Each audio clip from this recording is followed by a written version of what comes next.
sometimes we just need a palate cleanser movie where it's like, this is a good time, this is a good story, and overall makes you think about life. And Soul on Fire really, really does that.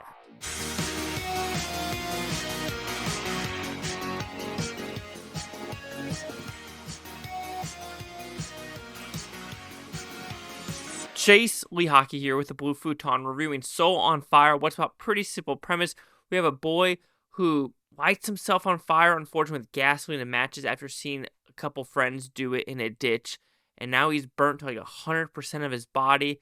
And now we are going through his life story of recovery, faith, and what he's doing now today to get through this struggle of life. And my goodness, if this guy's attitude and this guy's persona could get a wife like that, what am I doing wrong? Okay, I know that sounded wrong, but at the same point, it's like, man, I'm doing something wrong because, my God, this guy has been through the ringer of pain. I'm going to call it torture because his burnt's got to be torturous maneuvers, doing just adverse reactions, and he is pressing through, and my goodness, he has a family to show for it, and shows them that, like, you know, kind of a finger to the system, being like, hey, I'm going to do what I want, and you can't stop me. And I got to give him applause for that because, oh my goodness, who else can say that this is a negative story? Because it isn't. And so let's go with the overall aspect of this movie where I think the positive and negatives are. We'll do the negatives first because I think it's kind of minimal in this movie because this movie is a very simplistic movie to the point. And some people might find that a negative of, you know, the adverseness of, like, kind of crying. I cried a good amount in this movie and other things as well. And you could say some of the acting was, you know, sub-average, if you want to put it that way, with some of the side characters. Sure, guilty. You could say some of the CGI elements did look a little bit cheap. Sure, guilty, especially some green screen parts where they're supposed to be in Busch Stadium in St. Louis. Some of it was real and some of it wasn't. You could tell which one was real and which one isn't. There is some post-production audio when you see William H. Macy's character the first time as Mr. Buck, and you're like, okay, he isn't, the words aren't matching what's coming out of his mouth. So there are technical aspects that you're like, okay, that doesn't look the greatest. Also, when he enters the prison for the first time, you could tell it was some green screen. So like I said, it is on the lower budget end, and it is noticeable when you're watching other faith-based ones. Like the one that's coming to me is The Forge. I'm saying that one correctly. Is that one the right one? The one with the knife or the sword? Like that one had minimal CGI. This one has more CGI elements. Okay, let's go to the faith-based because I know some people, when they see Angel Studios or Affirmed Films, are thinking, oh my God, they're going to shove Jesus down my throat, blah, blah, blah. It's in the story, sure, but is it shoved down your throat? Absolutely not.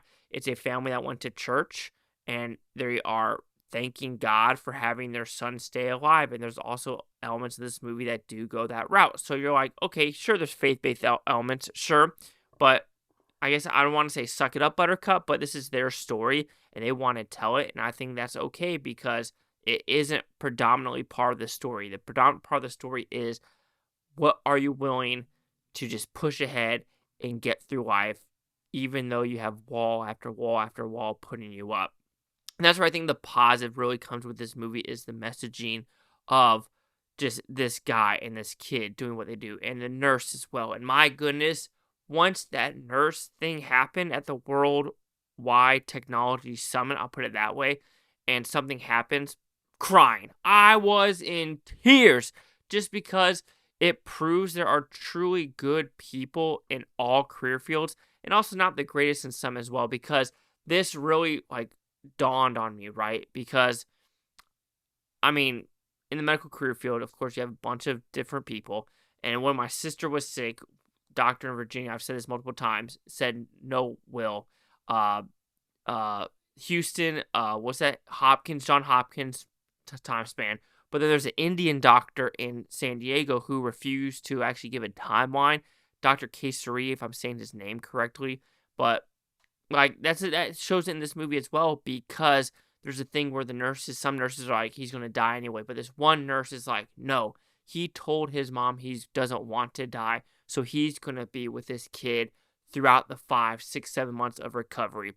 And with that, it just proves that some people in some career fields refuse to give up for some people. And that's just a complete tenfold personality that we need a lot more in this life, of just not giving up and just being straight happy, because we have so many people nowadays that are just so negative Nancy's. And sure, can I be a negative Nancy? Absolutely, some parts of days. But I'd say a good 90-95% of my day in life is a positive aspect. Unless when I'm really watching really bad movies with horrible messaging, or just I'm around someone that's just vile. And that really gets me down. I'm like, why is this person so vile? And this movie doesn't have that. It's surrounded by nice, lovable characters.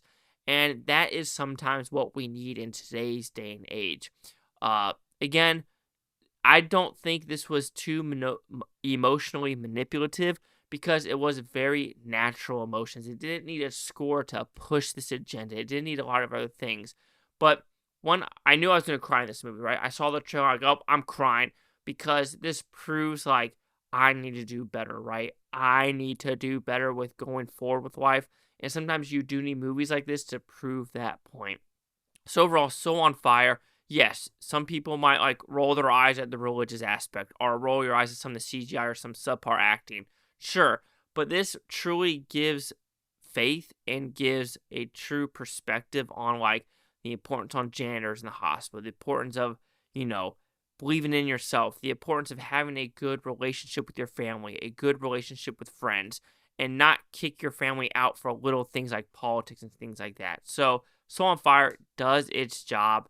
It's a great movie overall. I highly recommend watching Soul on Fire. So Soul on Fire will receive a 4 out of 5 with Futons, which equals at 80%. So let's see the critics and user scores gave this one. So we have critics, there's only 6 of them, and it is a positive, a positive, a positive, a positive, a positive, and a negative. And the one negative gave it a 1 out of 4, saying this is a big step backwards for faith-based cinema. I disagree with this one. I think this one does the job right. So a 6 divided by 7, that's at 85%. So pretty damn good with the critics. And of course, there's going to be no critic consensus. So my 85 and 80. And this director has actually done a lot in the past, 5 years, I want to say. He's done in the past, 5 years. Soul on Fire, Boo, Artists at War, Reagan, Vindicta, On a Wing and a Prayer, Dangerous Game, The Legacy Murders, The King's Daughter, Moonrise, Eve Rise, Just Swipe, Sister Swap, a lot of these Sister Swaps, Cat Dog 3, Mighty Oak. So he has a lot, he directs a lot of freaking films. And if we go down to his first film, he's been in this, so his first directorial debut was in 1995. He did the Casper sequel. He did another Casper movie. But yeah, he did the Even Stevens movie. He did the Even Stevens movie from 2003. Freaking amazing. And he did Into the Blue 2, another Bring It On, Soul Surfer. So after Soul Surfer, I think that's where he kind of got into a niche. But, he's been keeping busy. So congratulations on him for just, doing movies he wants to do. And that's what he's doing. So we got 86 and 80. Chase out here, the Blue Futon. Like, comment, subscribe. One of these Bluetontopia. Your Blue Futon. Saying watch a great day. I can watch this today, tomorrow, a week, for a month, a year from now. Or just go freaking one of you. Peace, love, peace, love. And does this movie make your soul on fire? To me, it should.